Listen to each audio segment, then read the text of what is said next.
Ina kuke mutane na ‘yan amana ta, ku zo don ƙaniyarku, yau na zo muku da abin alkhairi, Allahu Akbar.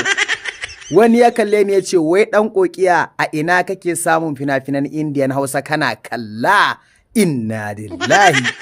Na ce masa to ai wannan hanya ce mai sauƙi, ga sauƙaƙƙiyar hanyar da ake samun fina-finan Indiyan Hausa zan gwada ma kowa da kowa domin kowa ya san inda zai dinga samun fina-finan Indiyan Hausa yana kalla kuma yana saukewa akan wayarsa ta hanya mai sauki. Kamar da yadda mutane suka sani cewa zaka zo kan YouTube ko Vidmate ka nemi Indiyan Hausa baka samu ba. Shi yasa yau ni ma na ce to tunda har aka fara tambaya ta bari in sanar da ku wannan sirrin. Da farko dai ga wata lamba nan. To wannan lambar zaka dauka kai tsaye ka yi magana da mai wannan lambar akan WhatsApp. Ka ce kana son shiga wannan tsari na BIP. Yawa group ne wanda ake tura fina-finan Indiyan Hausa. A cikinsa, a cikin wannan group din, inna lillahi. To ai ko yau aka saki fim din Indiyan Hausa, to kai ma yau zaka san kame shi akan wayarka.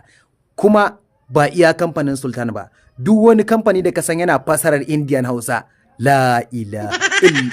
Duk wani kamfani fa na ce muku duk kamfanin da kansa yana fasarar Indiyan Hausa, to a cikin wannan group din zaka dinga kallo in dai an sanya ka. Algaita, Sultan, Yusuf Zamani, Mega, D-Love, Fikira, Al-Hussein da ma dai sauran duk wani kamfani da ka san yana fasara ta fina-finan Indiyan Hausa. Allahu Akbar.